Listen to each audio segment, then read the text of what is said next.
Probably a few here. I'm Larry DeVan.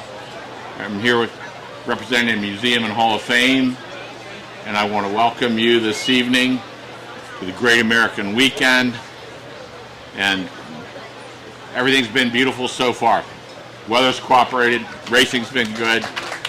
We have a terrific crowd here tonight, and it's my pleasure to introduce you to welcome you and introduce you to Roger Houston.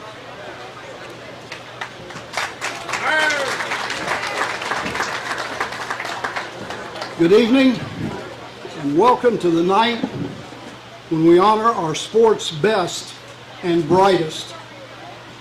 As we gather on this evening of celebration, let's remember what unites us all: the common love of the sport of harness racing.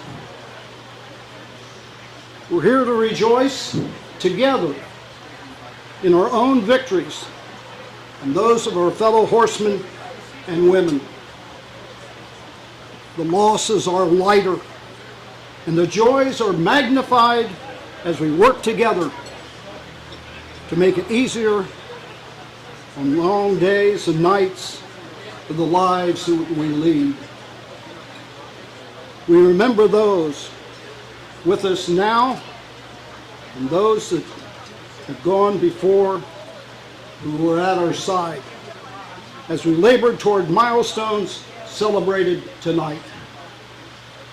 Let us take away from this evening the strength of our collective joy to make easier the path of those we meet along the way, and to recognize the horses who give us our living, fulfill our dreams, and honor the trust we've taught for them to give us. Amen.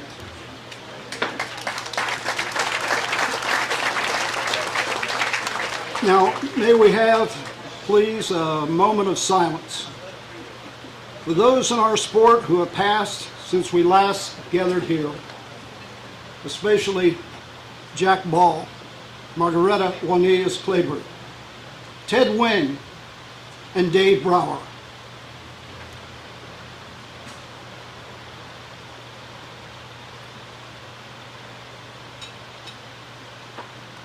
God bless the men and women who serve our country. We thank you very much.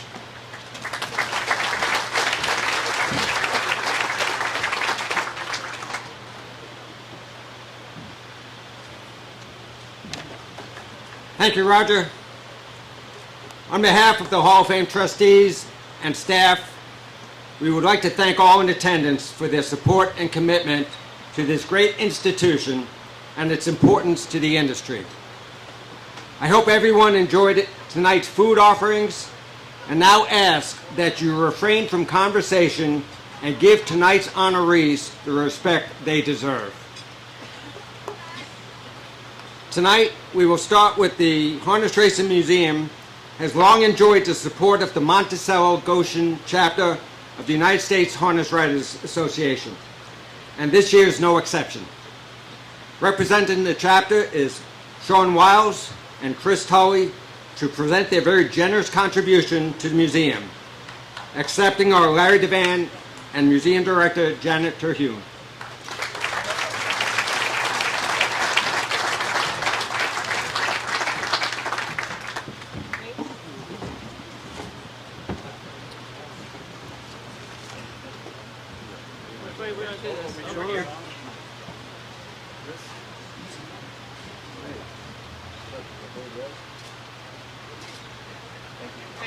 Thank you all that support the Monticello Goshen chapter of the United States Harness Riders Association.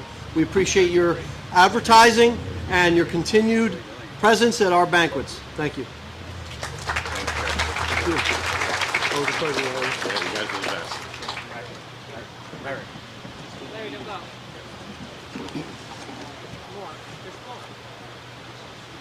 Barry Leftowitz, representing the United States Harness Riders Association National Chapter, is here to present the generous check to the museum as well. Barry, please come forward. Hello, everybody. It is my distinct pleasure and privilege on behalf of the United States Harness Riders Association, our officers, our directors, and membership to present the museum with this check for $5,000.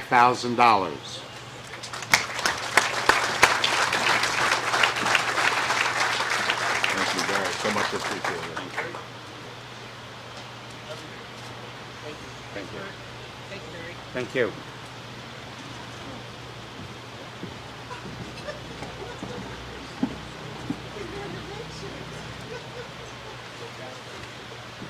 Welcome to the Hall of Fame induction ceremony. It's a very exciting night to recognize so many deserving horses and horse people, especially some who have traveled far. I want to publicly express my immense gratitude to the entire staff of the museum for their efforts every day, but especially the days leading up to this celebration. It is never easy. I'm looking at you, Rebecca. But the end result is always impressive. I want to thank our sponsors, Lindy Farms for sponsoring the dinner tonight, Kentuckiana Farms,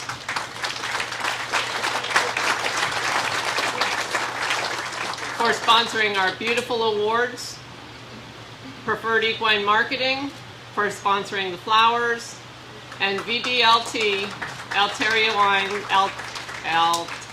Wines for providing the wine this evening. I really hope that everybody enjoyed their visit here, especially the new toy exhibit and the Gene Smiths in the gallery. I think it's a remarkable exhibit of paintings. I hope if you didn't get to see it that you'll stop by tomorrow. And finally, I'm going to do the please renew your membership. If you are not a member, please join tonight. Take your time, look around the museum tomorrow. This is our history, your history, past and present, and it deserves your support. So thank you all for coming, and please enjoy the evening.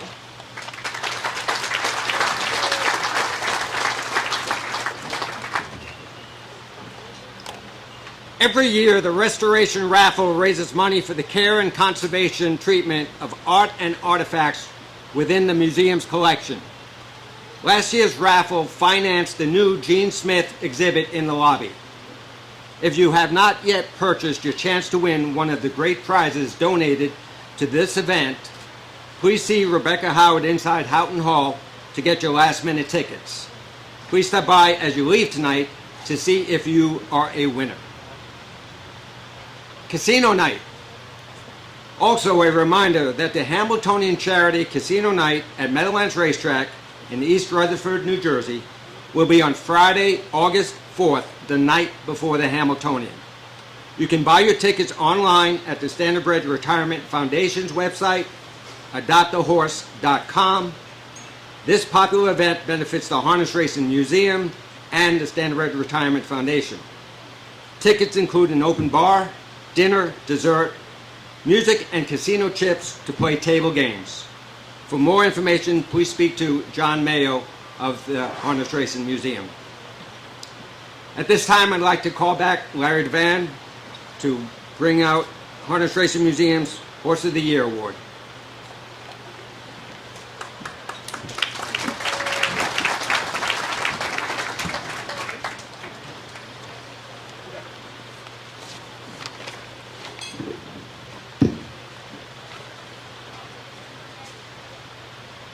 At the museum's annual trustees meeting in 2010, then President Ebby Gary, well known to everyone in this audience, announced the creation of the Delvin and Mary Lib Miller Horse of the Year Perpetual Trophy. Beginning in 2011, this trophy was inscribed with the name of the Horse of the Year. It is then displayed during the year in the Horse of the Year exhibit. A fall of 2018. Hello. Nothing. Can't help that. There? Better? A foal of 2018 Bulldog Hanover was bred by Hanover Shoe Farms, owned in 22 by Jack Darling Stables and Bradley Grant. Bulldog Hanover was trained by Jack Darling and Noel Daly and driven by Dexter Dunn. In 2022, 4-year-old Bulldog Hanover won 14 out of 16 starts, including the Breeders' Crown, the William Houghton Memorial in a world record 1:45.4, and the Canadian Pacing Derby. He was unanimously elected 2022 Dan Patch and O'Brien Horse of the Year, Dan Patch Pacer of the Year, and Dan Patch and O'Brien Older Pacing Horse of the Year. When he retired, Bulldog Hanover was the fastest standardbred in history, with 4 of the 9 fastest miles ever recorded, and a record of 6 wins in under 1:47. Accepting for Bulldog Hanover is Jack Darling.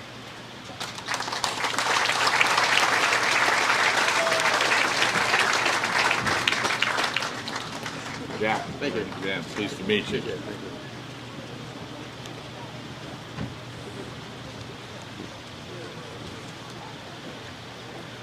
I've been in the horse racing business all of my adult life, and because it's been my business, I've always kept the emotion out of it, and I've been able to until now with Bulldog Hanover. Just something about this horse, not just his athletic ability on the track, but the way he carried himself, his dominance going across the finish line, the way he carried himself coming back to the winner's circle, the majesty of his ears perked like that, the way he handled himself in the winner's circle, it was just a really special thing for me.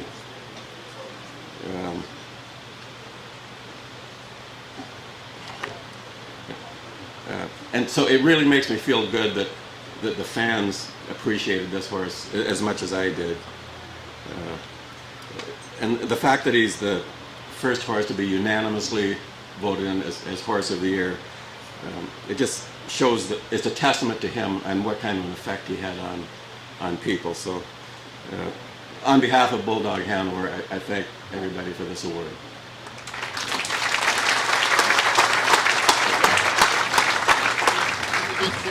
Oh, okay.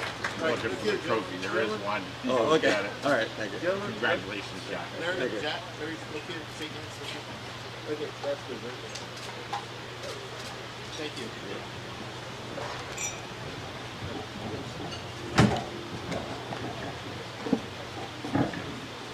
At this time, I'd like to call up Steve Olford to present the Harness Racing Museum Amateur Driver Award.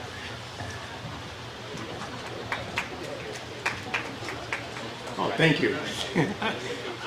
Wonderful to be back. I tell you, it's been a while with the COVID delay and all that sort of thing. I'm just absolutely thrilled to be here and to present this award tonight.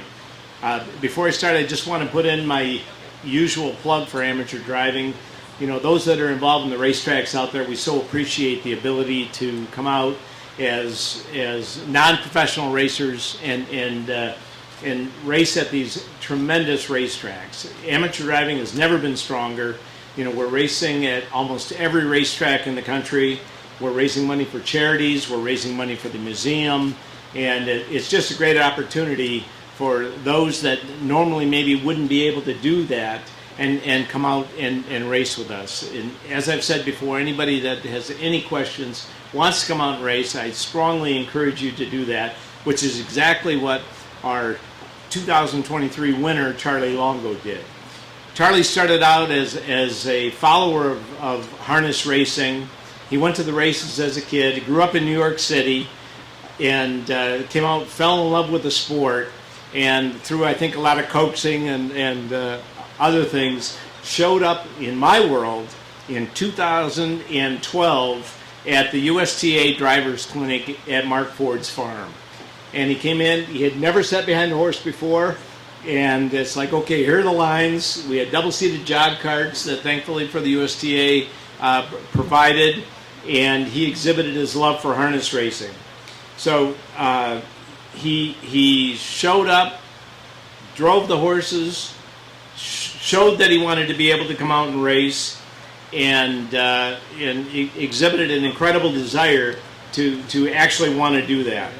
From there, which a lot of the students that we did in the USTA driving school, with the help of Joe Feraldo, we lined him up with Dennis Laturza, where he cleaned stalls, jogged horses, and learned the ins and outs of the harness racing industry. And along the way, he used to call me, say, man, I'm not sure I'm cut out for this. And he and I came up with a couple words that coached him through the entire thing. Keep going.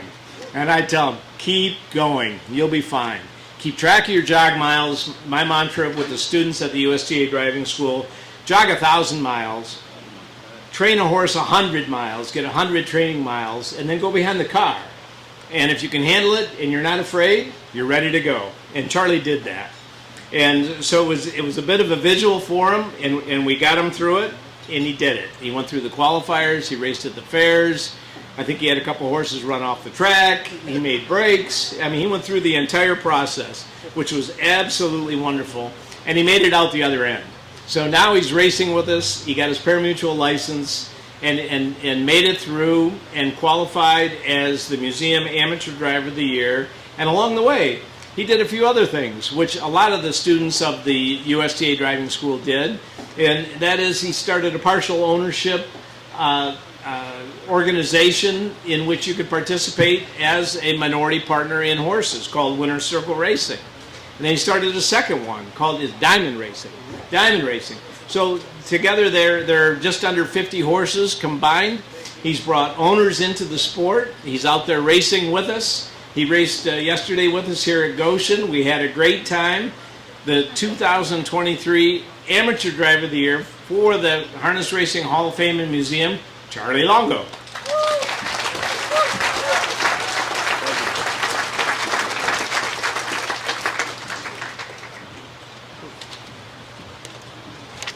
Thank you, Steve. Ladies and gentlemen and fellow honorees, let me begin by congratulating all the honorees on your induction to the Hall of Fame. It is with great joy that I received this award today, and I'm extremely grateful to the Harness Racing Museum for this honor. This award represents a dream come true and is the culmination of countless hours of hard work, dedication, and long road trips, all fueled by a deep passion for harness racing. Although I've only been involved in the sport for about a decade, my journey likely began around 1974 when I accompanied my dad Carlo on the special trotters bus that took us to Roosevelt Raceway. That 12-year-old kid thought harness racing was one of the coolest sports he'd ever witnessed and hoped to one day be just like those jockeys driving those chariots. Over the years, my enthusiasm for the sport continued. The desire to become a driver never faded, and I regretted not pursuing my dream sooner. Finally, in 2012, I decided to give it a go and attended the USTA's driving school, a memorable 50th birthday gift from my wife Karen, who's here tonight. The highlight of the program was jogging a horse with Steve Olford and his cash cab. Steve always encouraged me early on to keep going, and I did. It was also there where I met Joe Feraldo, who referred me to the Laturzas at Yonkers Raceway. They welcomed me with open arms, and my formal education began. Fast forward to 2022. I obtained my provisional license, and my next goal was to start racing with the amateur clubs. Over the past year, I've enjoyed trips to numerous tracks in the US and Canada. One of the most thrilling moments thus far has been the Billings Series in Canada, where I picked up 3 wins in 2 seconds in 5 starts. Other highlights included driving competitions against the British and the Italians, and driving in front of large crowds at Delaware, Ohio during Jug Week. My harness racing journey has come to fruition very late in my life, and there are so many people in the harness racing community that I've had the pleasure of meeting along the way. Many thanks to those who taught, encouraged, and supported me, including my trainer Kim Gilman, who's here tonight. Kim and I attended the driving school together, and she was instrumental in giving me my first strides at the county fairs and setting me on a new path. Special shout out to her awesome caretaker who's here tonight, Mr. Buddy Noble. My trainers, Rob and Patty Harmon. I really value the relationship we have as partners, and I sincerely appreciate your giving me the opportunity early on and trusting me to drive some of your horses. And then the amateur drivers, Mr. Tony Veruso, Joe Lee, David Yarrick, Joe Feraldo, and Matt Zuccarello. Thanks for your support, guys, and for welcoming me into your clubs, and the privilege of serving on the board of directors for the Standardbred Association of New York. My Diamond Racing Stable Fractional Ownership Group, and there's so many of you guys, but I can only name a few, and I'm only going to use your first names, but you know who you are. Nina, Joe, Bob, who's with me here tonight, Matt, Gary, Vin, Keith, John, and Scott. My family and friends who always cheer me on through the highs and lows. Thank you to my wife, Karen, for being a constant source of support and putting up with a lot of rambling about harness racing over the years. Again, thank you to the Harness Racing Museum and Hall of Fame for the honor. You've made my harness racing odyssey incredibly rewarding, and I'm looking forward to continuing the journey. Thank you, everyone.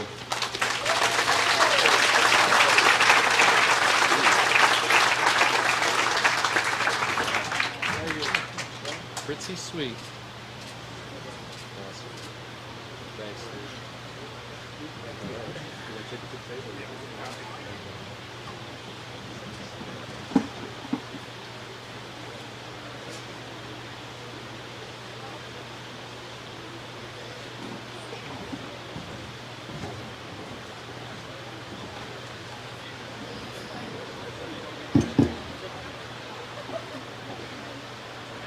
For more than 20 years, Jim Brooks has worked to build an unparalleled collection of harness racing toys, children's books, Americana for the Harness Racing Museum.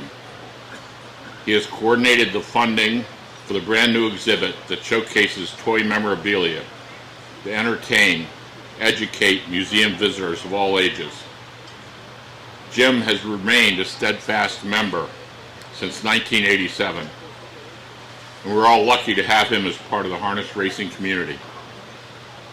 It's with great pleasure that the Harness Racing Museum and Hall of Fame now honors Jim Brooks with our prestigious Pinnacle Award for his outstanding and longtime dedication to the museum.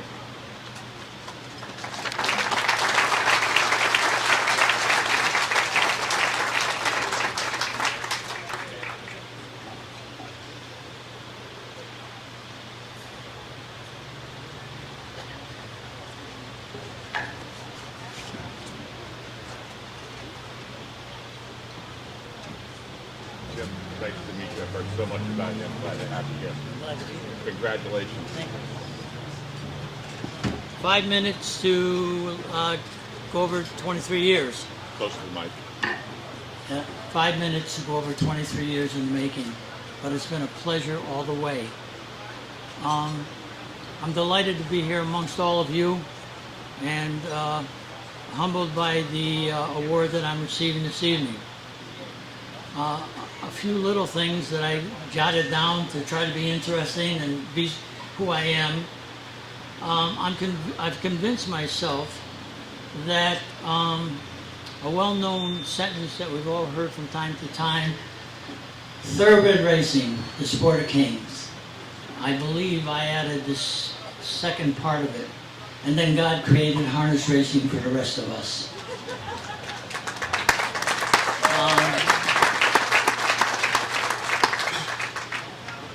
We're all lucky to be here. We went through the pandemic. The world was ravaged. But the trustees, the director of this museum, Janet, and the hardworking people, John Mayo, Missy Gillespie, and that wonderful, dear lady, Rebecca Penny Howard. She got the nickname Penny because when I first started collecting, I had everything sent to my home.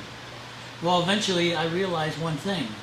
That's great, but I'm paying double shipping for everything I bought in a year. And if you buy 50 or 60 toys a year, it adds up. So we did a code thing. I was Sky King, and for all you folks that are old enough to remember Sky King, and he had a niece called Penny. And so I became Sky King, and when the packages came here, they were addressed to Penny Howard, so that she knew that it came from me. Anyway, that's that part of it. I'm also going to have some words with Janet about,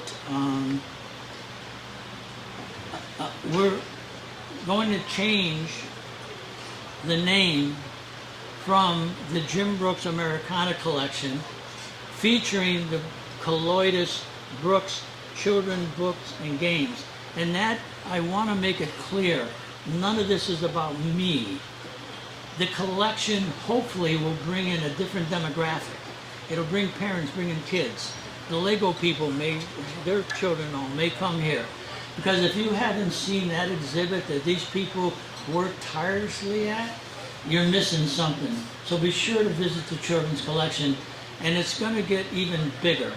And why it's going to get bigger is because my racing partner of 20 years, my dear friend Athen V. Colloidus, his wife Tula's here, and son John, are donating. They donated $20,000 seed money for the collection previously.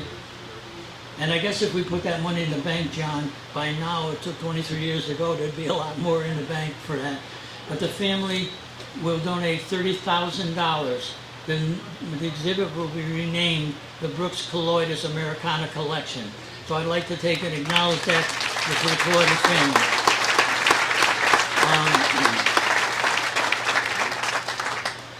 And in closing, I got a minute and a half left. It's so good to be among harness people. We're the easiest people in the world. Another coined phrase, I may not know John Campbell, but I know someone that does. And that bodes true for all of us.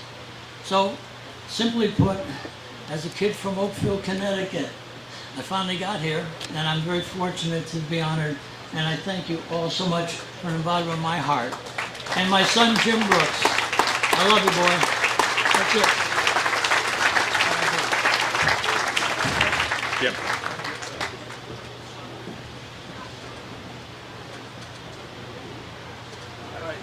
Great speech. Beautiful stuff. And a smile. Yeah, right. Boom, boom. All right. Okay. Thank you. Really good stuff. Thank you. Nice going. Thank you so much.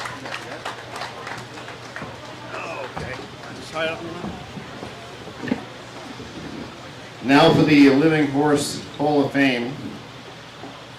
Back in 2007 at Harrisburg, hip number 87 was a horse called Swan for All.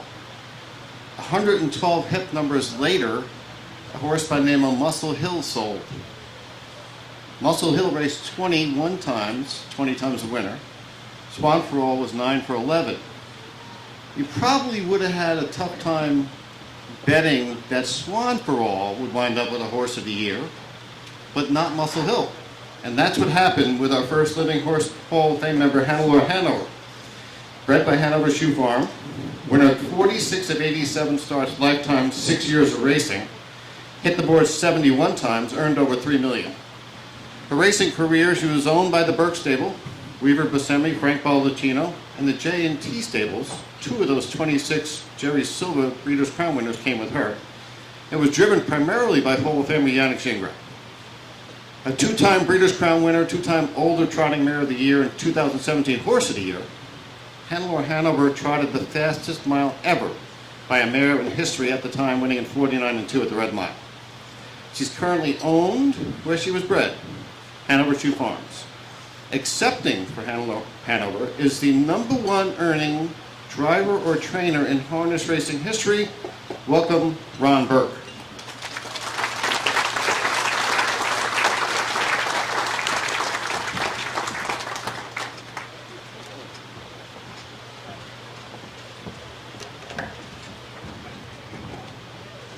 Okay, thank you very much. You know, we brought Foiled when he won his award, but Hannelore travels as two now, so we can't afford that, so I will speak for her. For the first part, Hannelore, I want to thank Dr. J, that is who bred her and, you know, got her on her way.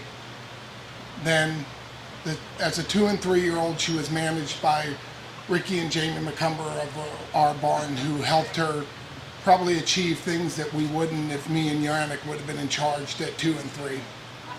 Finally, at, you know, 3 and 4 and 5, thank God that, you know, me and Yannick had probably grown up enough to handle a horse of her caliber, and she did everything we asked of her. She was an incredible horse. We have to thank the owners, being Frank Baldacchino for being obsessed with Indiana so that we bought her, Mark Weaver for who always is down for anything we got, and my parents who, you know, are the best people in the world and, you know, do the best for all of us and all our kids.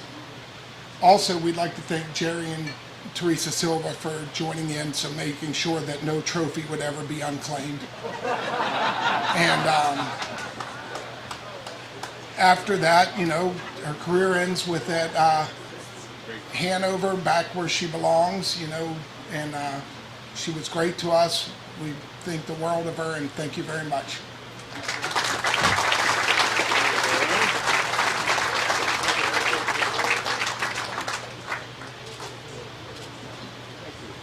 Good job, Ryber.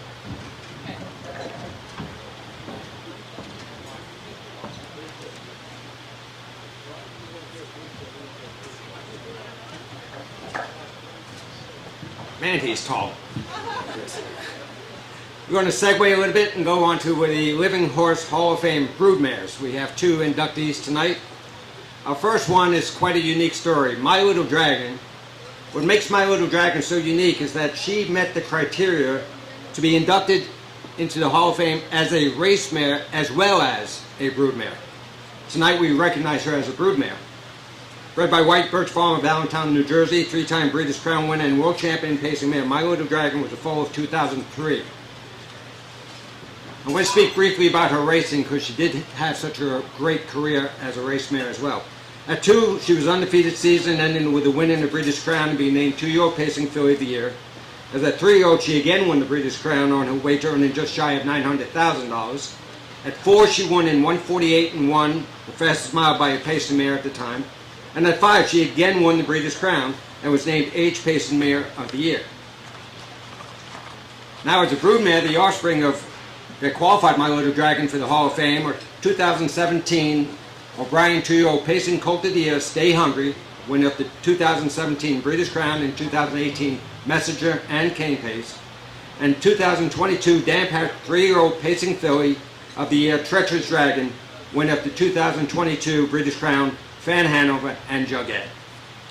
My Little Dragon is currently owned by Steve Stewart, Conquest Acres, and Dave Schmucker Jr. Accepting for My Little Dragon is David Reed.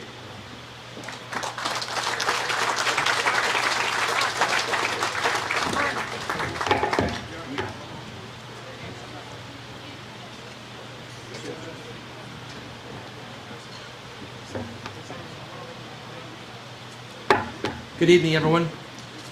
First off, I want to congratulate all of tonight's honorees, and also to echo prior statements, that big shout out to Janet Trehune and the entire staff here. You guys do a tremendous job.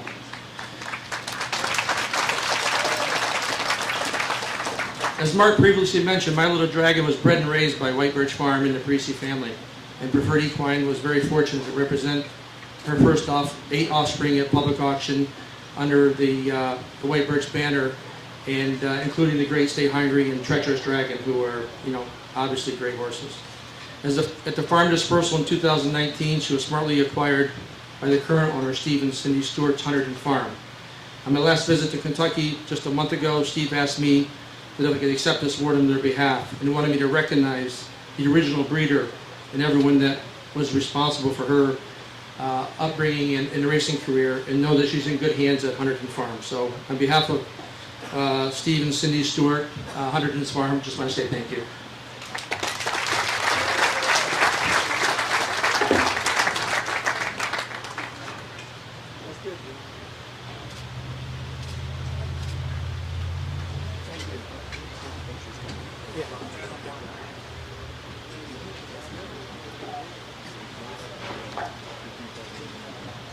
Our second broodmare that is going into the Hall of Fame is Roadbet.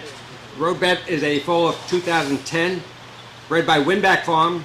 Roadbet's first 2 of 3 foals qualify her for the Hall of Fame. 2021 Dan Patch 2-year-old pacing filly of the year, Nikki Hill, winner of the 2021 Breeders' Crown, and world champion Catawash, winner of the 2020 Matron Stakes and the 2021 William Houghton Memorial and Graduate Series. Her 2020 foal, her third foal, is Earth, Wind, Fire, a recent winner of the Park MGM Philly Pace final at Yonkers Raceway just this past Friday. She currently is a winner of over $400,000. Roadbet is currently owned by Dr. Steve Dye. Accepting for Roadbet is Dr. Steve Dye.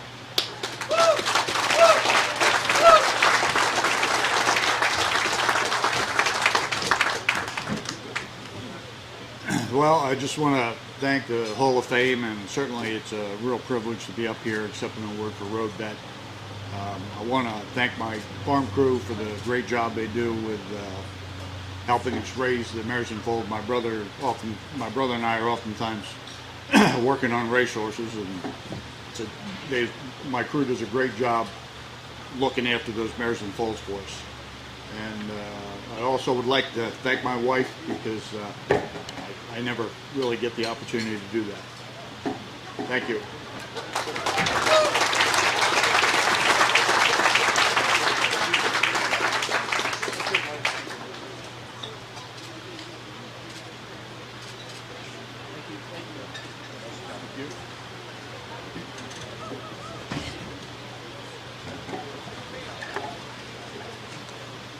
We will make another segue, and right now we will look and recognize our Hall of Immortal inductees.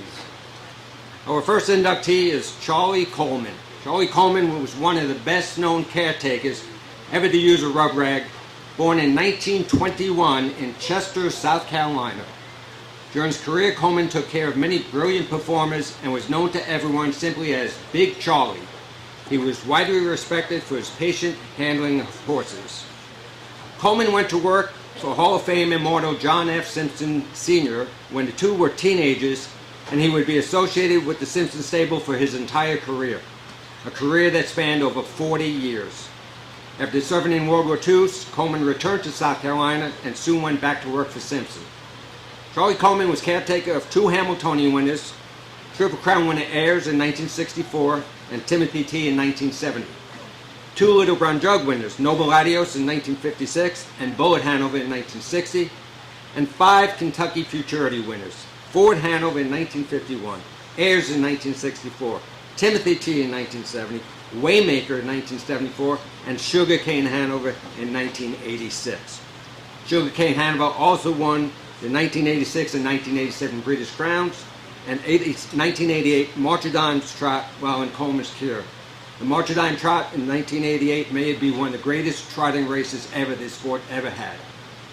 Coleman was honored by the Harness Tracks of America with the Red Smith Award for Outstanding Caretakers when the honor was initiated in 1987. Charlie Coleman passed away in 2003 at the age of 81 in Orlando, Florida. Accepting for the Coleman family and for Charlie Coleman is Dale Welk of the Standardbred Wholesale Company.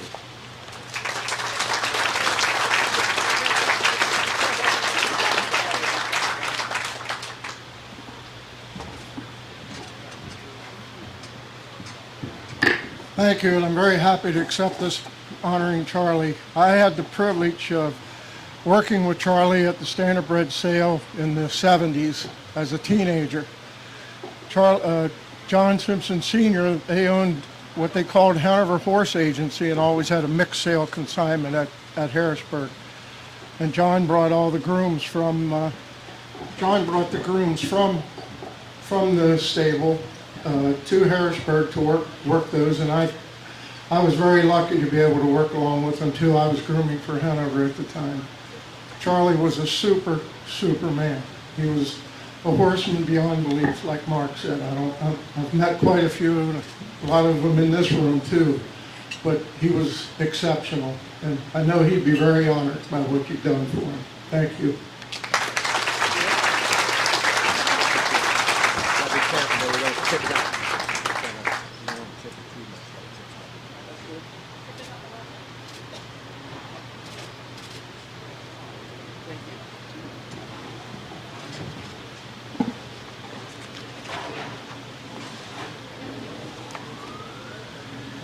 Our second immortal tonight is Dr. Gordon Gilbertson.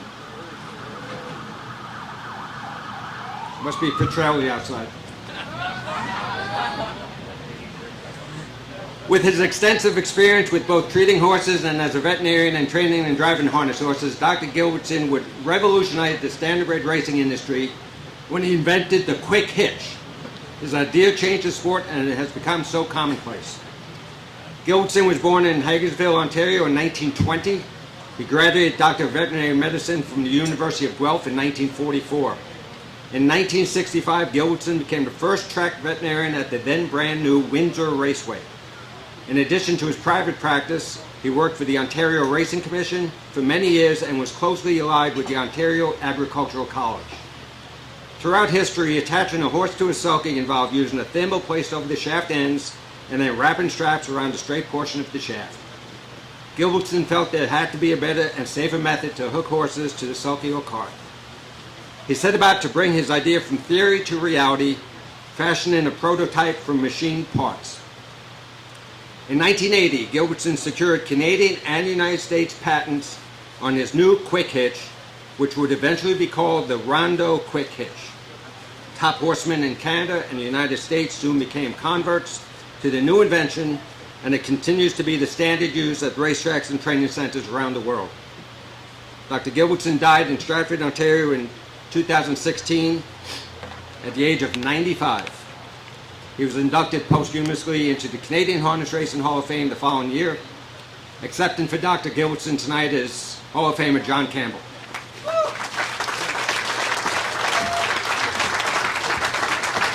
Thank you, Mark. My first recollection of Doc Gilbertson's goes back to 1959-60 when he raced a free-for-all mare called Ambitious around the county fairs. And I was 4 or 5 years old, but she left an impression on me. Doc also did work for my family as a veterinarian, and he came up with this invention that just solidified. Unfortunately, I go back to the days of long tugs, safety straps, and thimbles, as Mark alluded to. And he came up with this invention that we all take for granted today. However, poor Doc, he never got the recognition for his invention, or the credit for his invention, or the financial reward that he should have got. But everybody that hooks a horse up today should think of Doc Gilbertson. Thank you.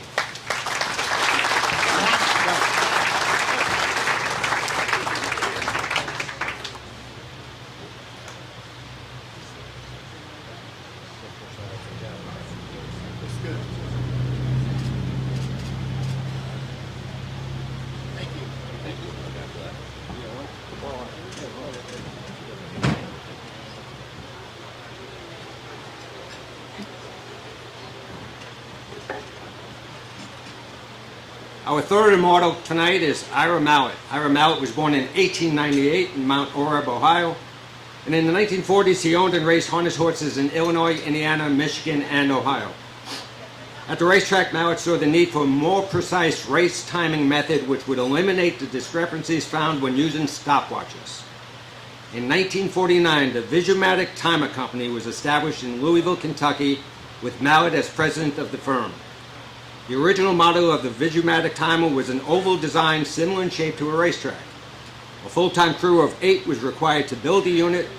The timer was tested at Fairground Speedway in Louisville, Kentucky, where Mallett and his engineers ironed out problems and improved the invention's design. In November of 1951, the United States Charting Association gave its approval of the Visumatic timer, and the following year, Mallett secured the contract with Roosevelt Raceway. Photoelectronic beams were installed across the track at the quarter poles. The beams were able to focus on the leading horse, ignoring the starting gate. When a field of horses behind the gate passed it, the light beam was broken, setting in motion the visual timer. And for the first time, harness racing fans could see visual displays showing the times of a race.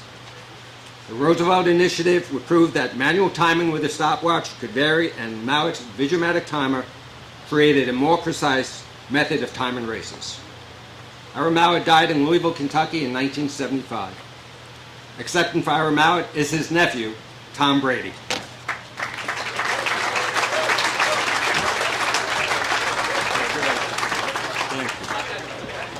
Yeah, a lot of you recognize that name. Some football guy made it famous. I've had it a long, long time. But about my uncle, really, Ira Mallet, we're so honored that this award has been presented to him. A couple of years, 2 or 3 years ago, my brother and I felt that there was a need for him to be honored in the racing for his achievement of automatically timing the very first harness race. And this is the result of it.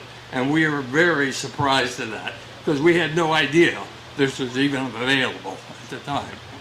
So we thank you very much to Janet, the board, everybody for helping us get this far and doing it. So thank you very, very much, all of you.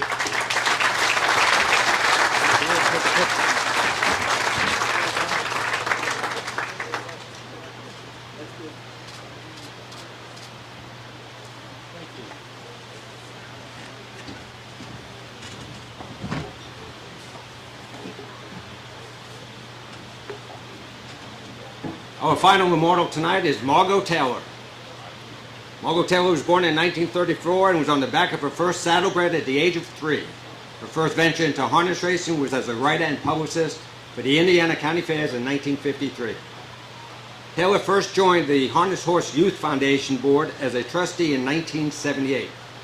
She shared her love of harness racing with future generations. She created programs and expanded the reach of camps. She fundraised. She wrote manuals and curricula. She inspired committee workers. She traveled coast to coast to spread the foundation's mission, both within harness racing circles and with other equine youth organizations. Taylor served as president of the Harness Horse Youth Foundation from 1990 until her death in 1994. Taylor received many honors, including the United States Harness Riders Association's Proximity Award, both for herself in 1994 and for Harness Horse Youth Foundation in 1996. Accepting for Margot Taylor is her daughter, Ellen Taylor.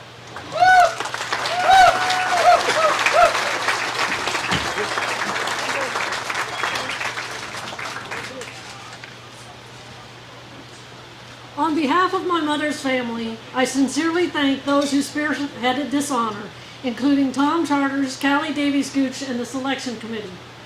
I humbly accept on her behalf. Those who knew Margot recognized her power of persuasion for those matters closest to her heart. Those who did not, you missed an excellent example of individualism and living life with adherence to one's principles. Because of my lack of objectivity, I reached out to a couple of Margot's former HHYF students, now adults. Even today, her impact is evident. Here are a couple brief glimpses into her essence. From Mike Mattingly.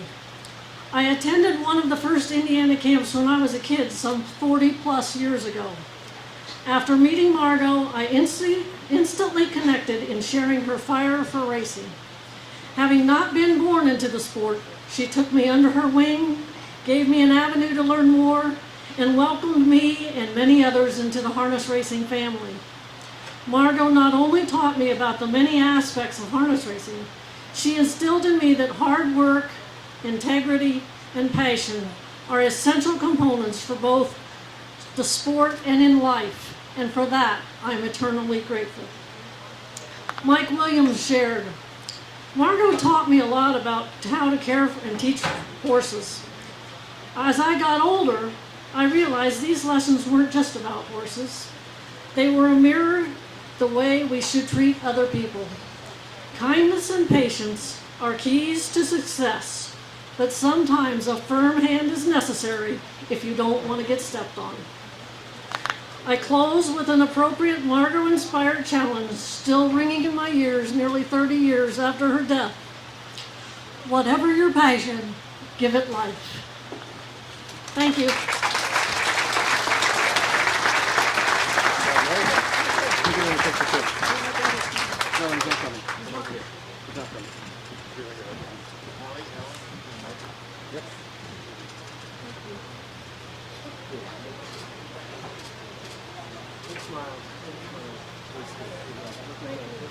Thank you.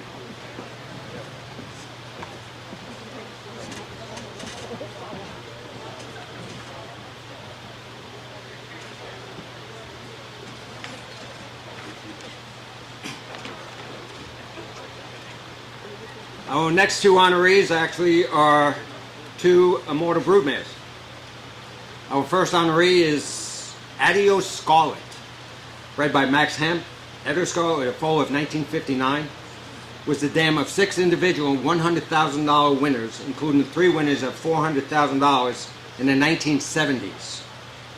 Adio Scarlet's richest offspring include 1972 Older Payson Horse of the Year, Isle of Wight, 1971 Little Brown Jug winner, Nansamon, upset winner over Albatross in that race, and 1978 Woodrow Wilson winner, Scarlet Skipper. In addition to the previously named, Adio Scarlet was also the dam of free-for-all pacer Richmond, top pacing mare Nancy Isle, and 2-year-old stakes winner Southampton V. Accepting for Adio Scarlet is Bob Bonney.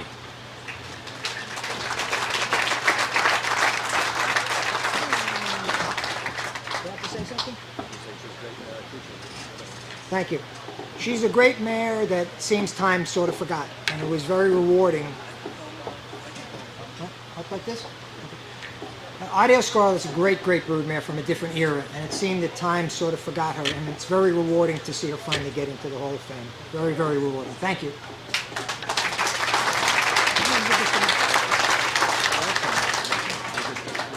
That's good, Bob.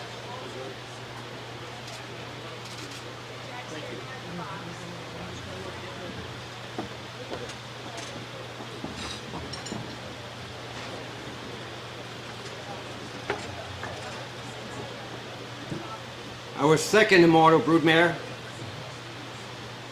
is Exciting Speed. Exciting Speed was bred by Ellie Lake of Colfax, Indiana, a foal of 1965. Exciting Speed had 16 foals with 13 taken records. Her top performers included 1981 Dan Patch Trotter of the Year Panty Raid, winner of that year's World Trotting Derby, defeating the Colts, and career earnings of over $470,000. Bonefish, winner of over $300,000, named Trotting Colt of the Year at both 2 and 3, the winner of the 50th edition of the Hamiltonian. Bonefish was inducted into the Hall of Fame in 2006. And Imagery, a winner of over $200,000 with a win in the 1978 Buckette, one of her many accomplishments. Accepting for Exciting Speed is Seth Rosenfeld.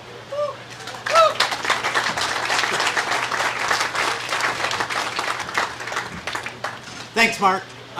It's really an honor to be up here accepting on behalf of Stony Creek Stud, such a legendary farm that's been amazing for so many decades and is still such an important part of harness racing today. Thank you on behalf of everyone. Thank you very much.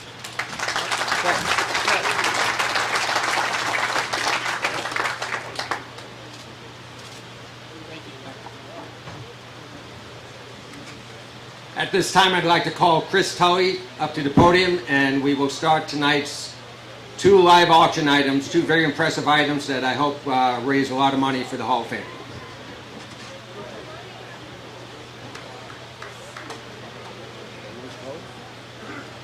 Did we lose Chris? Can you see a second? Yes, sir. It's up to you. Here you go. Mr. Tully, you're at the mic. Yeah, that's it. I got it.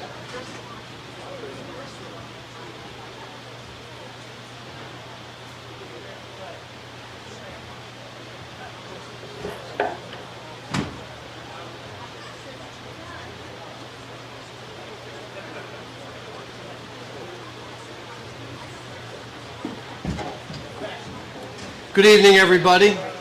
caught me by surprise on that one.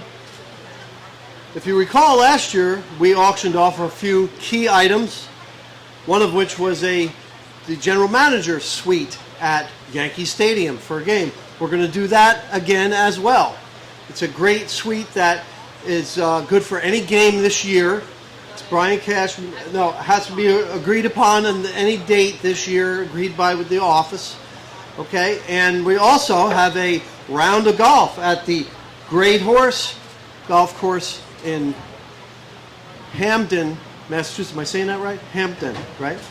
And this is a beautiful facility. If you go to their website, greathorse.com, you can see a video. It's a whole montage with drone footage. It's a beautiful facility. We would expect nothing short from the Antonaccis. They built it. It's fabulous. Guy is here himself, and it is a 7,600 yards of pristine golf action. So we are going to start the bidding at this foursome for Great Horse Golf Course at $2,000.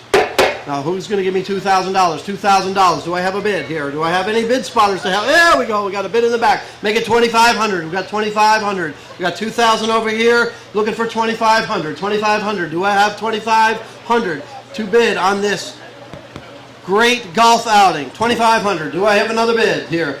Can't see who that is in the back. Is that Mr. Kimmelman? Yes, okay, here we go. Looking around here, need a little help from my bid spotters. Okay, I have $2,000, looking for $2,500 on the golf outing at Great Horse in Massachusetts. Looking for $2,500. How about, okay, Larry, $2,500. $27,500. $27,500. Here we go. Looking for $27,500 on the Great Horse golf outing. $27,500. $27,500. Here we go. Thank you very much. Okay, good. We got $27,500 here. Larry, are you in at 3? $3,000. There we go. We got a bid. 32, 32, 34. Do we have 34, Larry? Larry's out. We got 32 back here with Mr. Kimmelman. Anybody else? Looking for $3,400 on the golf outing at greathorse.com, generously donated by Guy Antonacci and the rest of the Antonacci family. 32 over here, looking for 34. Going once. Okay, here we go. Is that Mr. Biddle? Got 34. Back to you, 36. Okay, we got 2 live bidders here. 36. Got 38. Yes, is that it? Yes, there we go. 38. Looking for you for $4,000. Very good. Thank you. Goes to a good cause. The golf outing at Great Horse. 42 to you, Mr. Biddle. 42. 42. 45. 45. Yeah, there we go. $47.50. Going once. Is that a bidder? That's a good way to get in the horse business. Okay. You must have got a waiver. Mr. Biddle, $47.5 to you. Yes, sir. $5,000. Mr. Kimmelman. Okay. 52. 52 to Mr. Biddle. Any bids over here? I don't want to leave this side of the room out. I don't see any waivers. Okay, very good. 52 to... Going once. Going twice.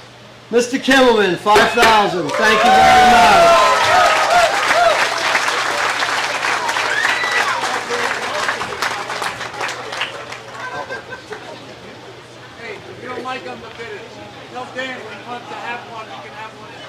Okay, yes, we don't want any unhappy underbidders. So if you want one for $5, we'll sell you one too. Okay, there we go. We sold 2. Very good. Thank you, Frank. There we go. Everybody's happy.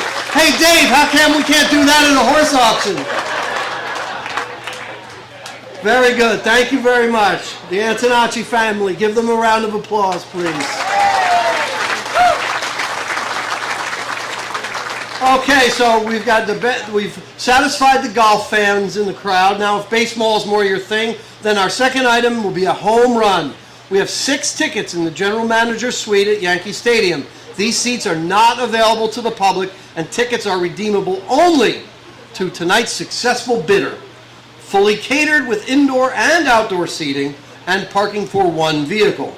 Tickets are for the mutually agreed upon date during the 2023 regular season only, subject to availability, cannot be rolled over to 2024. Okay, so here we go. We're going to start the bidding at, I know I have some notes here. Right, okay, very good. So, Yankee Stadium tickets, general manager suite. How about we start at $4,000? Last year it sold for what, $6,500, is that correct? $6,000. So, we do have a couple of phone bidders, I believe, who are interested in it as well. Do I have 4,000 out there for opening bid? 4,000 for the general manager suite. Frank Antonacci, 4,000. All right, how about a 4,500? We got 4,500 out there. We're looking for 4,500. Who's my next bidder? Okay, here we go. Jason Settlemeyer, 45, 4750, 4750 on Frank, 5,000 on Jason. There we go. 5250. Okay, 5,500. There we go. 6,000, 6,000, 6,500. Jason, I can't see. Is that a nod or a shake or no? Okay, there we go. We're at 6,000, correct? Do we have 6,500? Anybody else? 6,250. 6,250 back here. Who's the bidder? Ms. Fanning.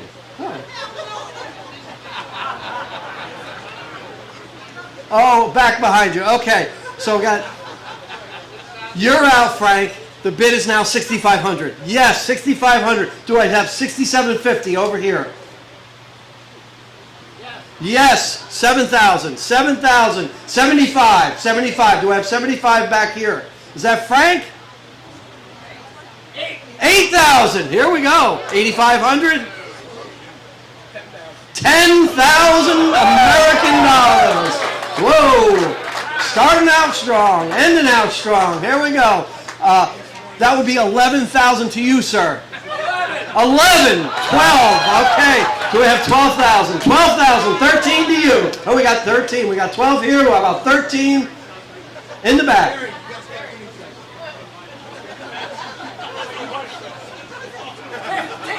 $15,000. Okay, here we go. This man is out. That man is in.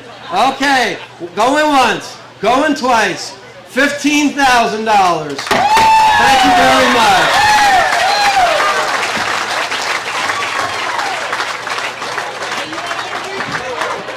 Thank you all for your support of the Harness Racing Museum and Hall of Fame.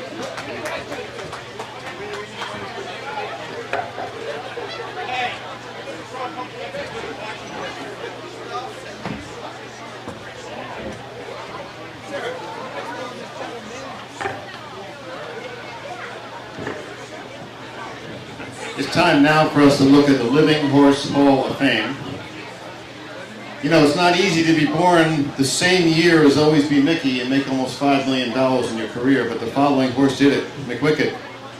Bred by Andre Farms of Pennsylvania, McWicked, a son of a cardinal, made $2.4 million.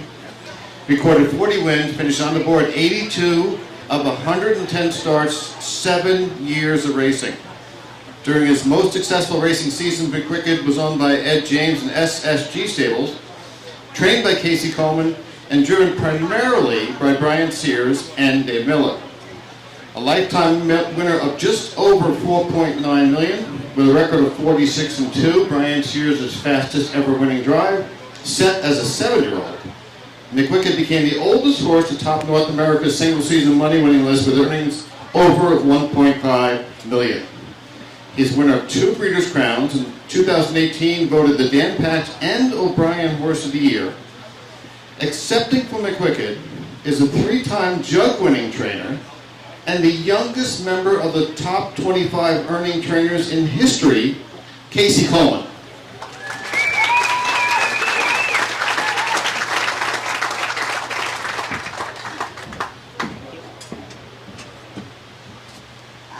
Thank you very much. Thank you to all the voters on the committee to put him into the Hall of Fame. That's fantastic, and thank you very much. It's my first time coming to Goshen.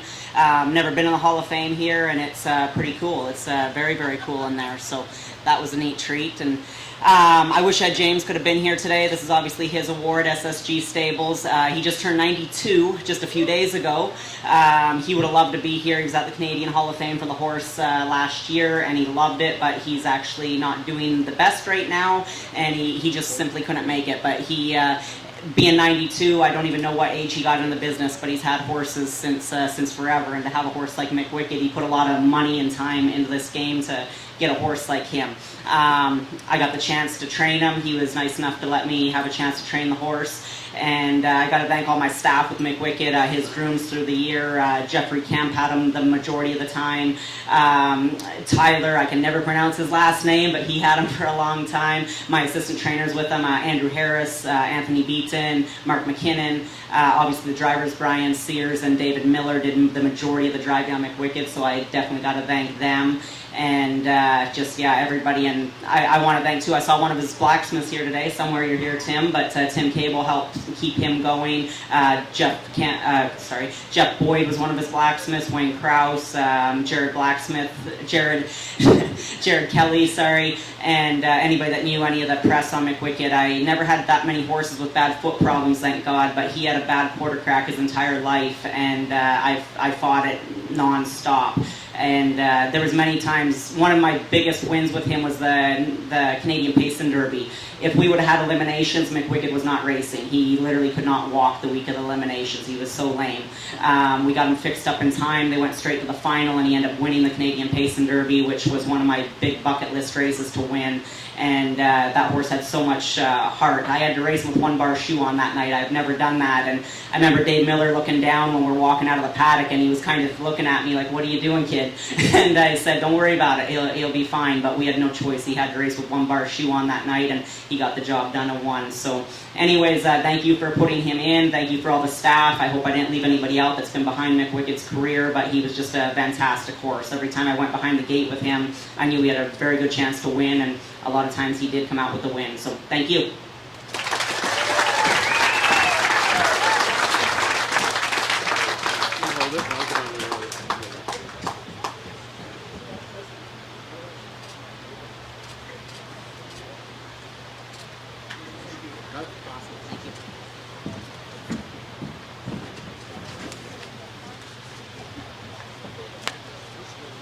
I'll not only introduce our next Living Horse Hall of Fame, but I'll also accept for, this would be Yankee Glide, nominated as a Stallion.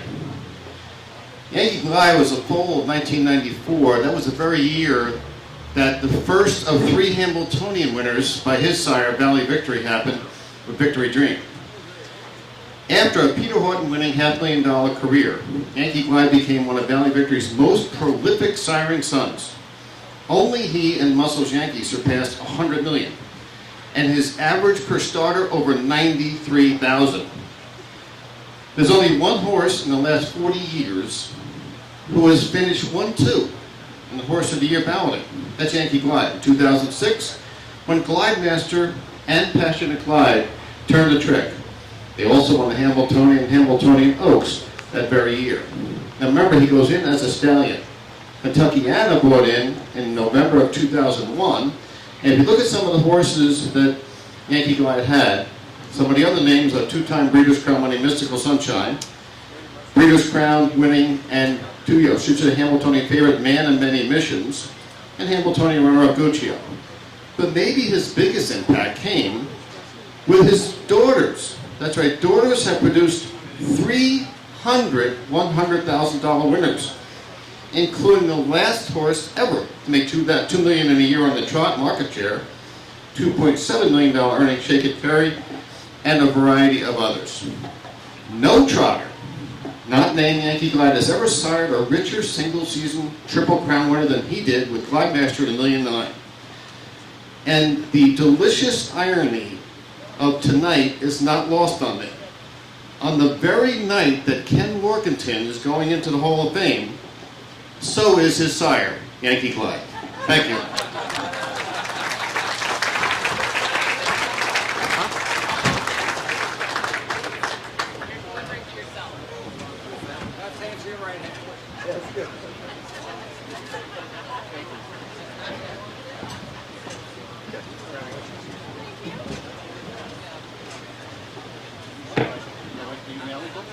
At this time, I would like to ask David Reed to come to the podium to speak about our first living Hall of Fame inductee, Frank Antonacci.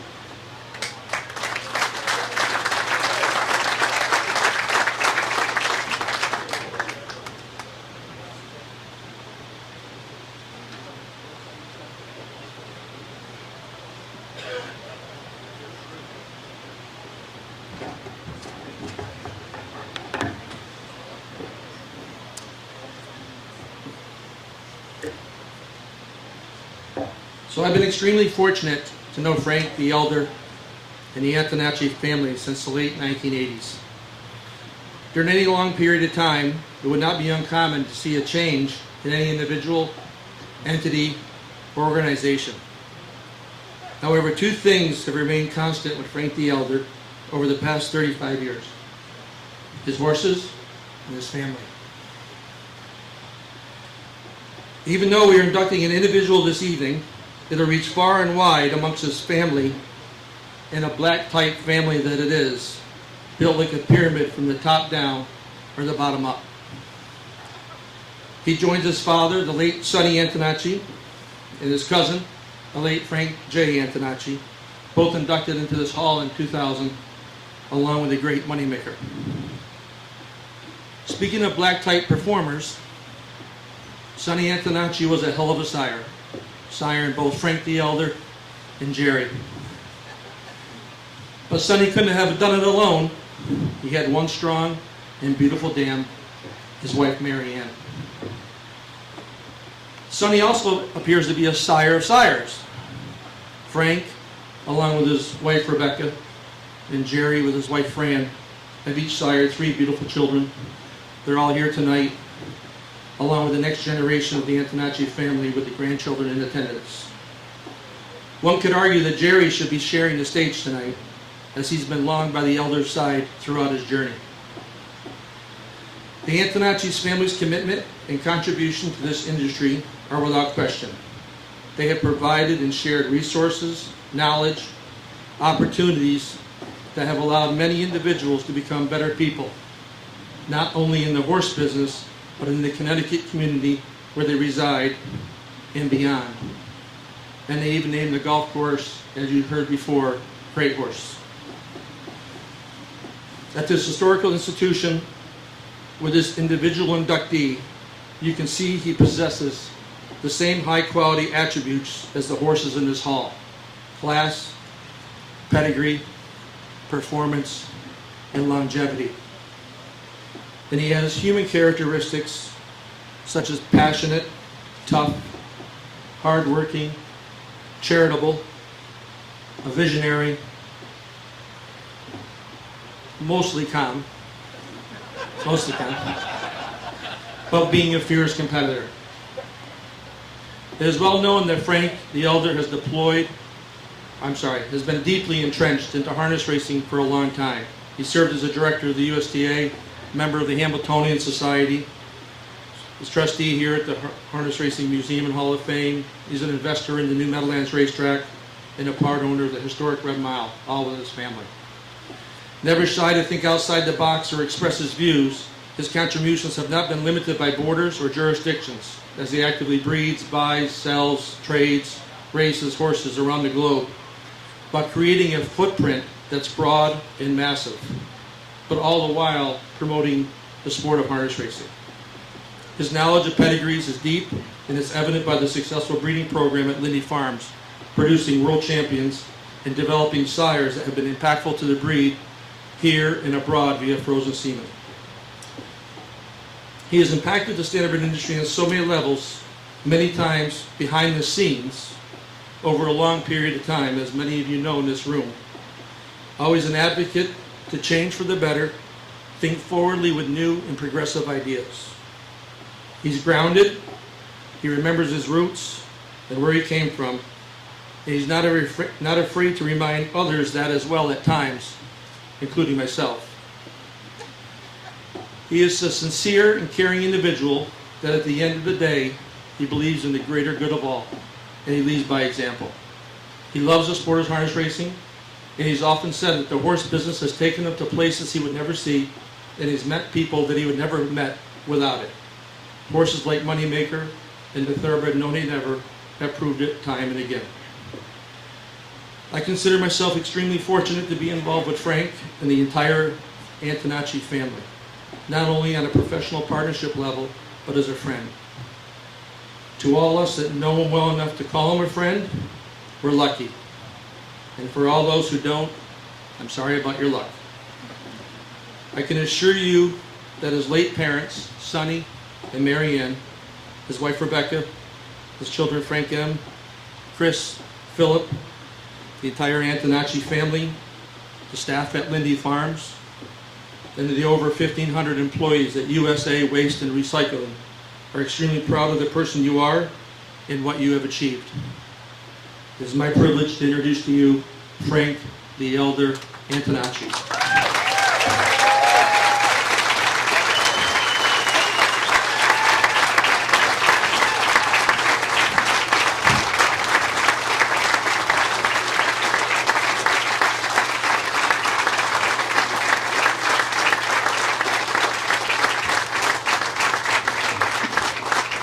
David, thank you. Is this on? Yeah, okay. Well, David, thank you for that great introduction. I mean, I don't know who that guy is, just like my statue inside. I don't know who that is. Sorry about that, guys. But like David says. But anyway, I want to thank, is this on? Is it on now? So, I'm not going to give much of a speech here tonight because I don't think I can get through it. Okay, so lucky for you guys. But anyway, Goshen's a great place. I want to thank the Garys, the Harrimans, everybody else who puts this great place together. The state of New York, whatever help they give us, and all that kind of stuff. The museum is great. I love the people at the museum. Thank you, Janet, and thank you to Harness Riders for doing this all. Like I said, I'm not going to be long here, but I do have a speech. If you look in your program, there's a QR code, because I don't think I could get through my speech tonight. Okay, so I'll save you guys the time of doing that. But I would like to thank a few special people. My wife, Becky, who put up with me for many, many, many years. Going to the Meadowlands at night, not getting home till the middle of the night, and raising my 3 boys when I wasn't there.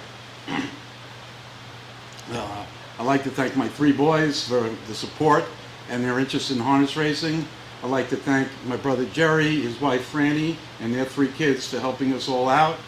And there's so many more people I'd like to thank, but I wouldn't get through the speech. So please go look at the QR code. It's about 12 minutes. It's right in the program. What page is that? 53. 53. When you got 12 minutes in the bathroom, please listen to it. Thank you.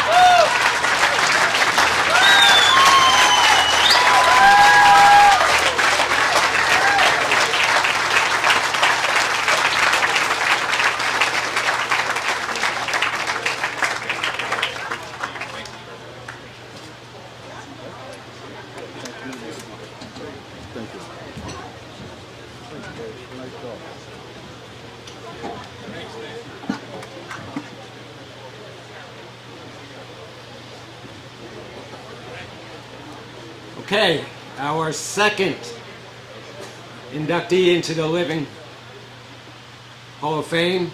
At this time, I would ask for Bill O'Donnell to please come up to the podium to introduce Per Erickson.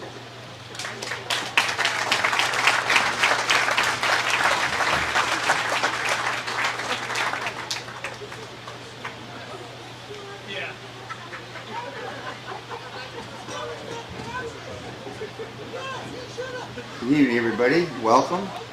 I met Per, I think he was about 12 years old. He still looks about 13, but anyway, at the Meadowlands. And he was the most serious, humble young guy that you'd ever want to meet, and worried about his horses. And he remember he was training for Hans, and he had a horse in a Hamiltonian, and he scratched the horse for whatever reason. He said no, he wasn't right, so he just scratched him. So remember Hans said, that kid's either a real good trainer or he's an idiot.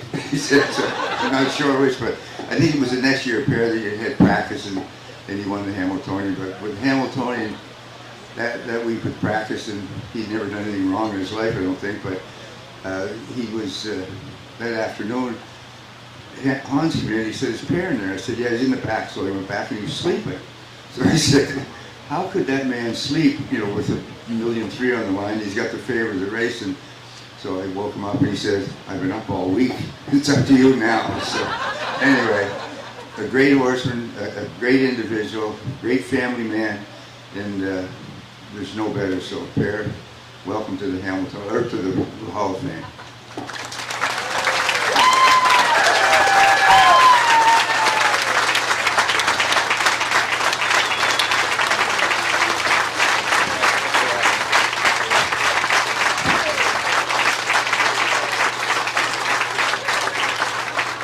Okay, thank you everybody.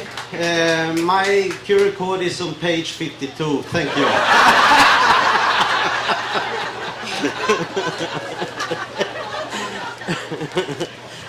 I have to say it's a pleasure for me to be here with my family.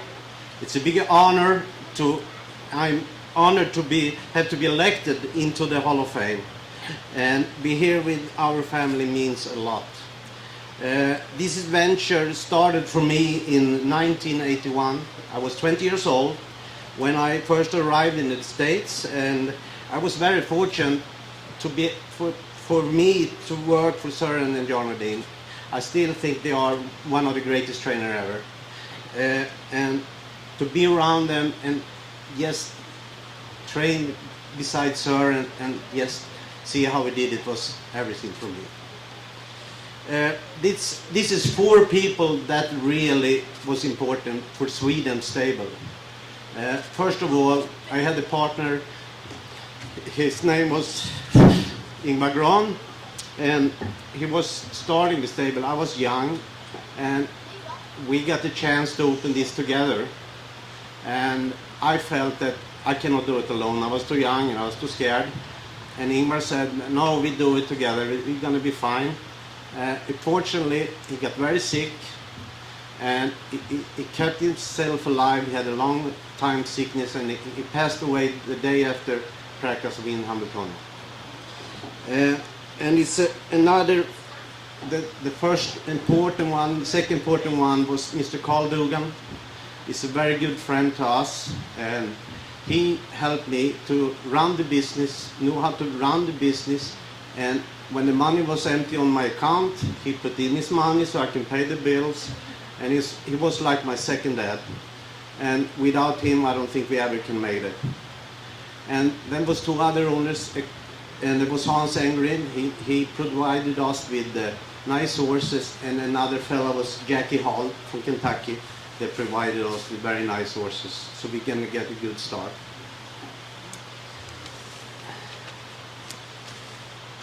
I have been very fortunate to be able to train a lot of nice horses. And the one that really put us on the map, like Mr. O'Donnell said here, was Prakas. He was something special. And I have in the story, when we went to the trotting derby, he had his own mind, this horse. And he didn't want to go to the gate sometime. He stopped on the track, and you know how hot it can be out in the coin. And fortunately, I'm very lucky. My wife is a very good conditioner. She was running every day. So Billy and Tina was working on that horse. I was probably in the restroom. And we had one shot to get him be able to start the race. And if he don't behave after that, he'd be scratched and had to leave. And Tina was running, and O'Donnell was screaming, and she was sweating. And finally, she gave him a lucky kick, and he took off. And he put a new world record after that, and it was the fastest horse ever, fastest trotter ever. So that started our business and the way we started Sweden stable.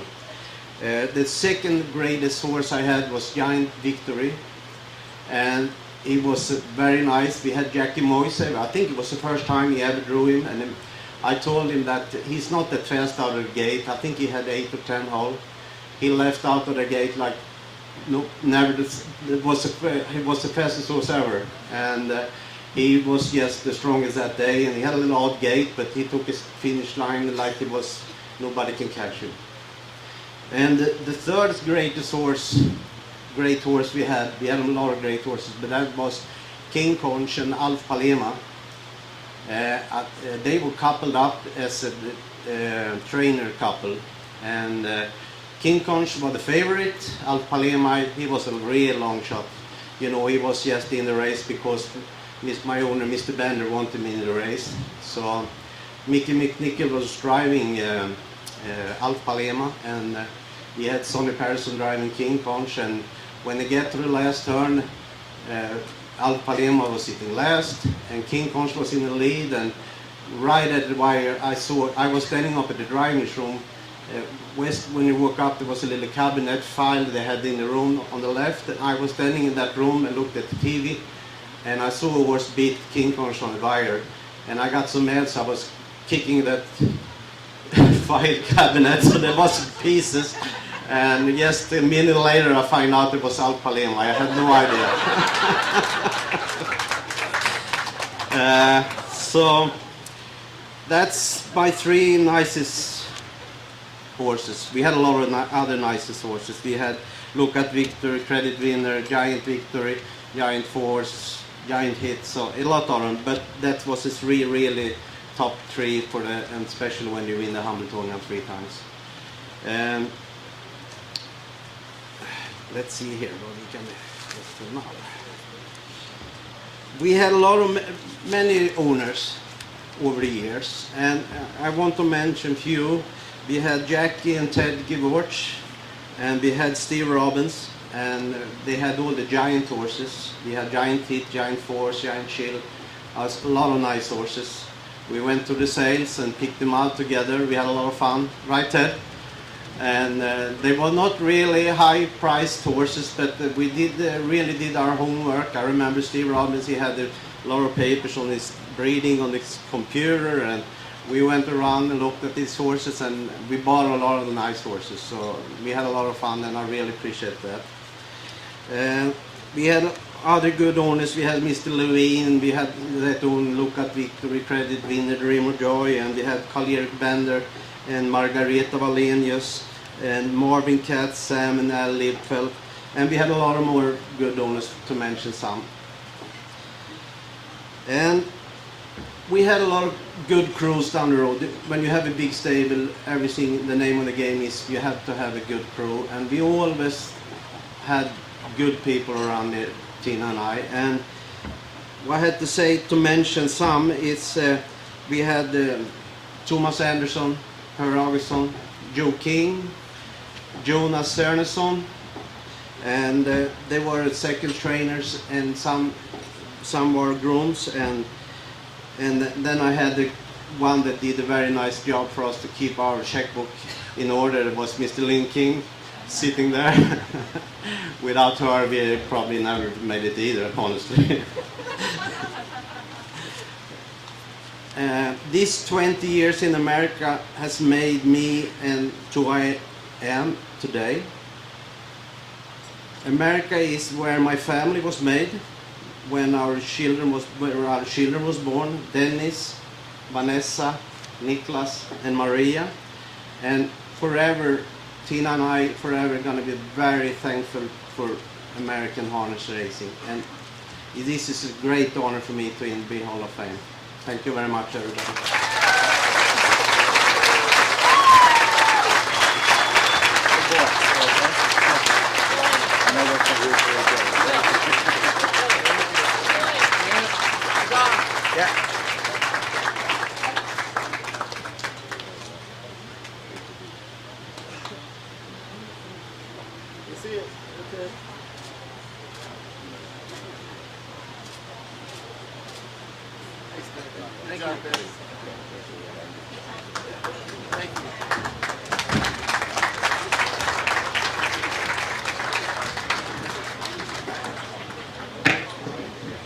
At this time, I'd like to ask Bob Bonney to please come up to the podium to speak about our third Hall of Famer, Lucian Fontaine. That's quick enough. Okay. I'll try and make this brief. Growing up in the metropolitan area, I spent a lot of my youth at Roosevelt and Yonkers. I got to watch Lucian firsthand, his great talents, his great competitive nature. Later in life, we became friends. Talking to his son Mark, who unfortunately could not be here today, we both know, he said it to me, and I'll repeat it from my many conversations with Lucian over the years, how important this would have been to him. And fortunately, he did get word of this before he passed away. So he was very much aware that he is a Hall of Fame inductee. He was a great horseman, and in addition to being a great horseman and always a gentleman, he was also a very strong advocate for horsemen and had a lot to do with the trainers and drivers, especially the drivers back in the Roosevelt Yonkers era, getting their 5%, which was not always deducted. So Lucian was very active. He was a gentleman. I think this would be an extremely proud moment for him. His record, everybody knows what he's accomplished, but I think he was truly a gentleman and would have really enjoyed being here. Unfortunately, couldn't be here. But I think the Hall of Fame is adding a real champion and a real star. And on his behalf and on the behalf of his family, I just want to say it's an honor to be here, and I'd like to thank everyone for making this possible for him.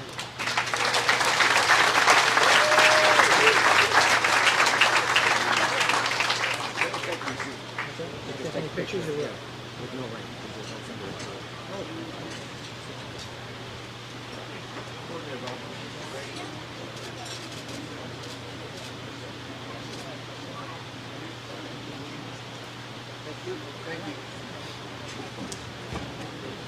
Moving on to our communicators, I would like Gordon Stone. Try that again. I would like Gordon Waterstone to come up to the podium to introduce our first communicator, Bob Roberts.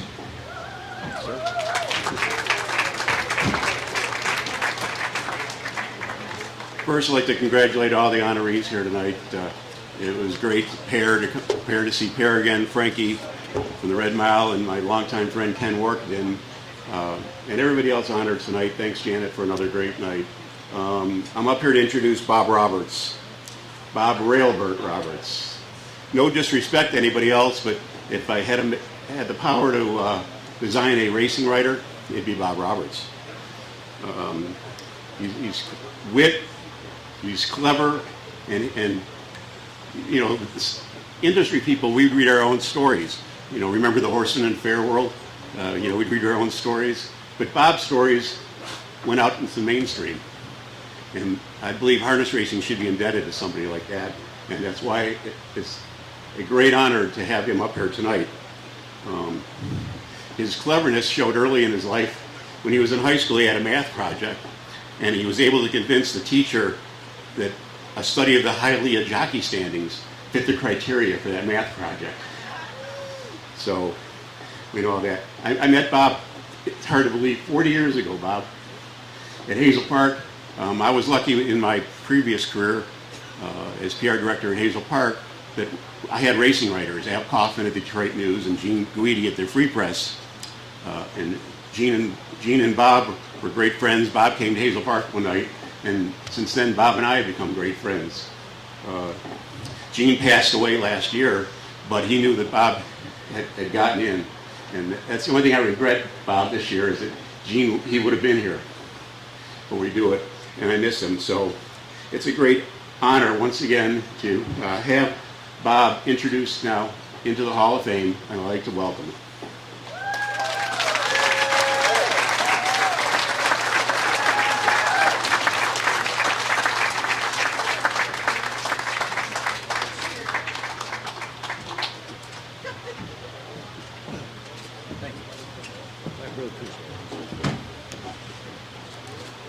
I don't know anybody could pack that many lies into a short introduction. But a deal is a deal. Check your phone. I put $50 in your betting account. I think you still have time to bet the 7th at Ocean Downs, but hurry up. I want to thank a handful of people. Obviously the Harness Writers Association for giving me this honor. Believe me, it came out of the blue. It really humbled the hell out of me. I also want to thank Debbie Little, because she held my hands through all this process. A lot of phone calls, do this, don't do that, please do this, what do you want here? And also the staff here at the hall. It's just, what a marvelous place this is. It really is. The exhibits are incredible, just incredible. And the old racetrack behind here, really, really special. And I also want to thank the harness industry, the people in the game, because I've covered Major League Baseball, World Cup soccer, the Daytona 500, NFL, the most cooperative and appreciative people in my career. And I've written in, hard to believe I'm 75, I've written in 7 decades because I started in the late 60s and I've written into the 20s. So the most cooperative and appreciative people that I've come across, harness, just the best. So give yourself an applause. Since I was a kid, I wanted to be a sports writer. My dad took me to a Cleveland Indians game, and we're in the upper deck, and I saw these guys sitting behind home plate. I go, what are those guys sitting at a desk? What do they do? He goes, those are sports writers.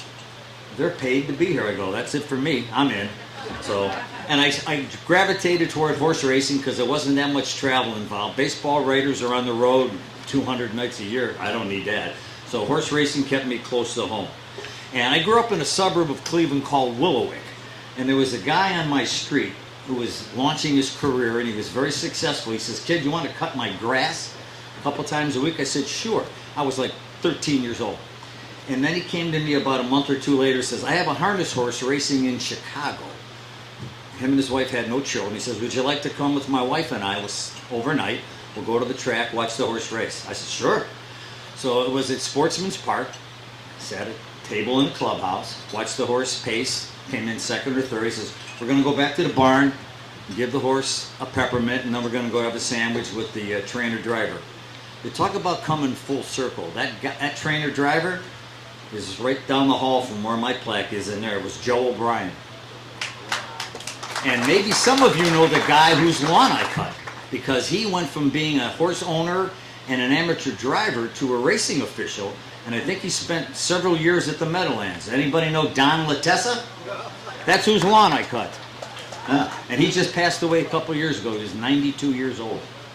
So, in closing, I just wanted to thank everybody. It was a great night. I wanted my wife to be here, but she lost her battle with cancer 5 years ago. But she gave me the greatest 4 gifts, and I want them to stand up. My daughters, Nicole, Jennifer, Gina, and Maria. Stand up, girls. Right over there. Once again, thank you very much. Whoop, whoop, whoop, whoop.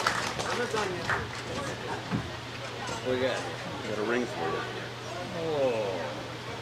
There you go. Thank you. Wow, beautiful grand. Let's get a picture with the Really? Yeah, hey, wait, let me mark it out. Oh, that's nice. I was going to go to them. Oh, thank you.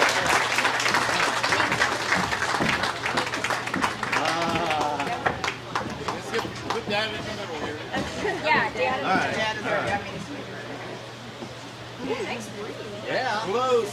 Close in ink. Oh, that's it.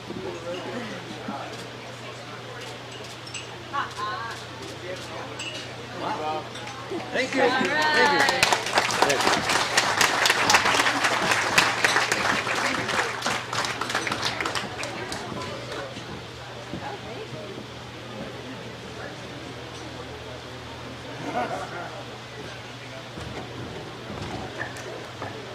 Our next communicator, Dave Little, please come to the podium to introduce Ken Warkentin. Great job, Bob.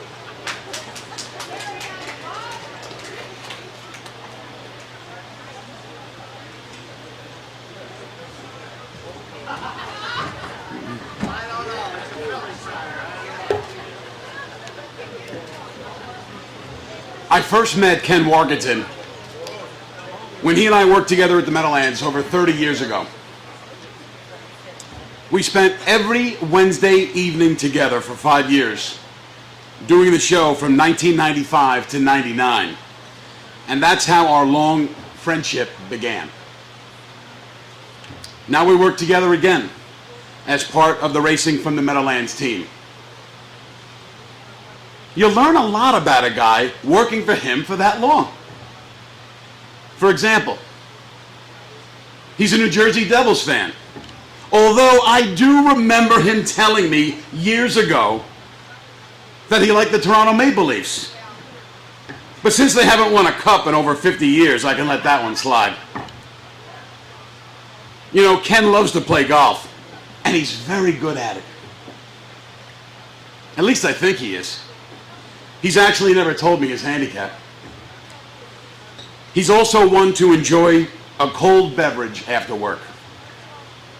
And his favorite beer is... Actually, I have no idea. Maybe whatever is closest and coldest. Perhaps you don't learn a lot from working with a guy for that long. Or maybe I just did most of the talking. But seriously, Ken is a true and loyal friend, and one of the hardest working people I know. He has great loves in his life, his family, wife Jennifer, mother-in-law Kathy, daughter Abby, and son Andrew. And then, to a somewhat lesser extent, harness racing and hockey. In addition to being a top-notch race caller, he plays and refs hockey. I'm telling you, this guy's insane.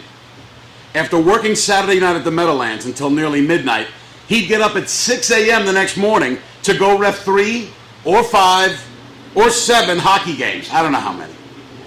When you call a guy a scurvy dog, it's really not a compliment. But Ken wears it like a badge of honor.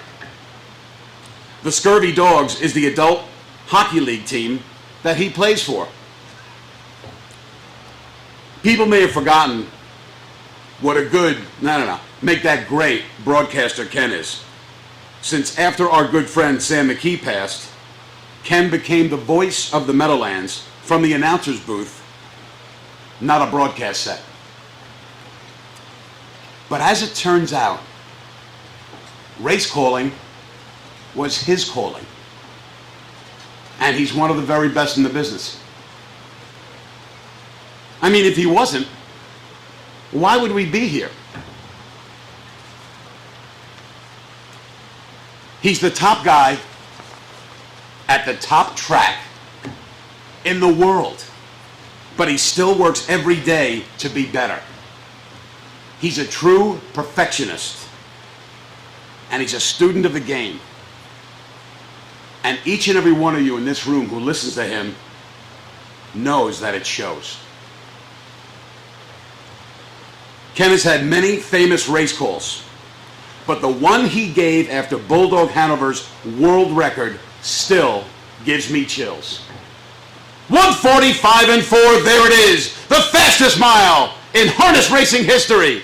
It doesn't get any better than that. Wow! Well, Ken, for you, it doesn't get any better than this. Ladies and gentlemen, please welcome to the Communicators Hall of Fame, Ken Warkentin.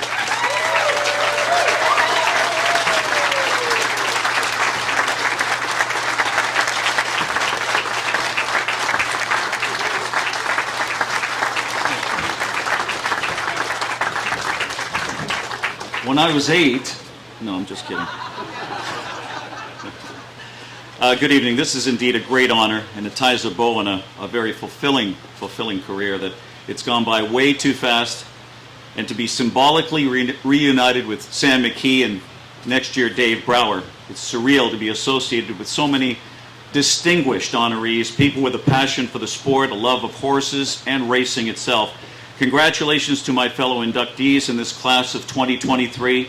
I must thank the members of the United States Harness Writers Association and the chapters, the various chapters who nominated me, including my fellow Canadians. I'm not responsible for the wildfires, by the way.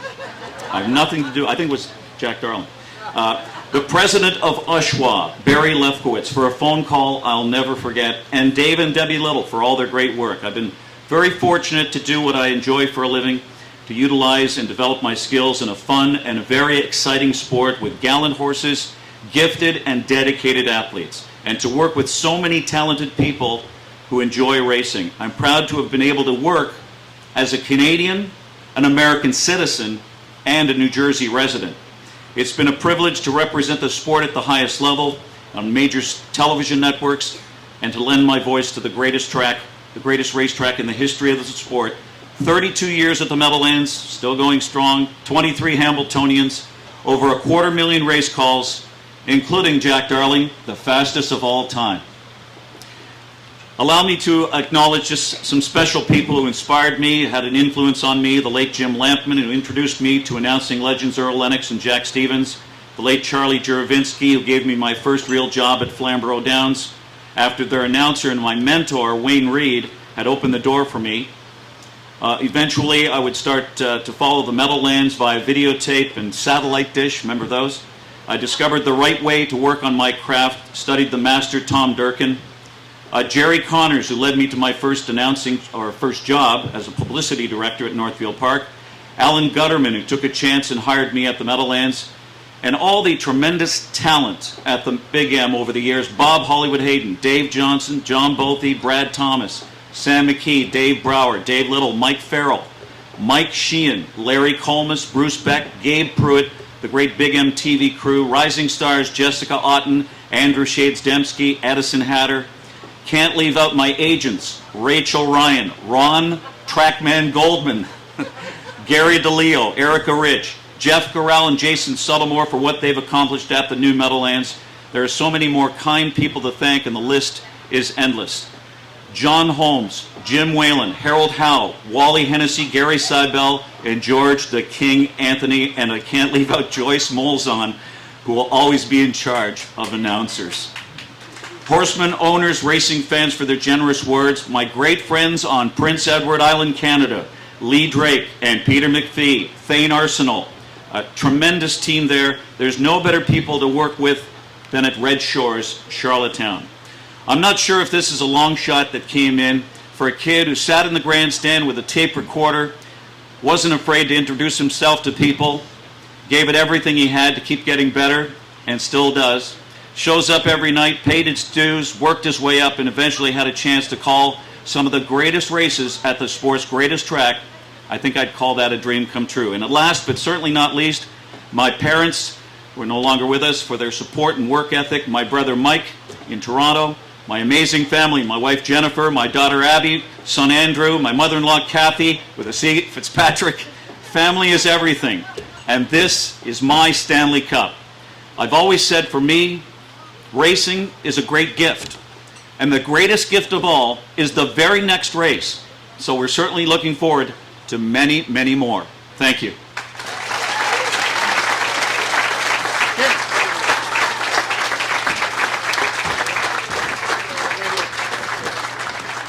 You good? What do I do here? Meet him up. Do I accept, or what do I do here? That's good right here. How's that?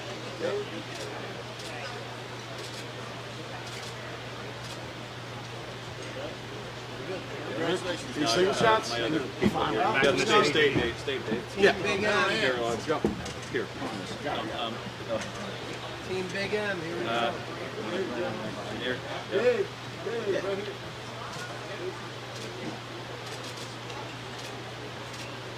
All right, great. Good. Appreciate it. Yeah. All right, guys. Great speech. Yeah, thank you. Thank you. You got you. I squeezed you in. I got it, Jessica. I was in the Rising Stars. I was in the old one. Oh, that's right. Yeah. Late comer.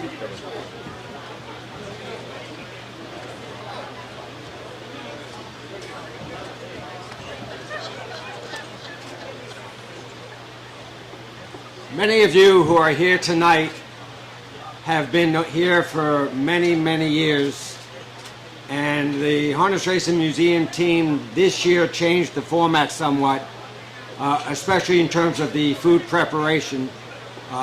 Janet would love to get some feedback from everybody, how they enjoyed the evening, if they felt that the format was successful tonight. Personally, from what I've heard, I think a lot of people did like it. And definitely is something that the museum would like to get your feedback on. Thank you. With that being said, thank you all for coming. The results of the raffle can be found in Houghton Hall, and please stop by the gift shop on your way out. One other item, Next year, the Hall of Fame Day will be Sunday, July 7th, 2024. Everybody get home safely, and thank you very much.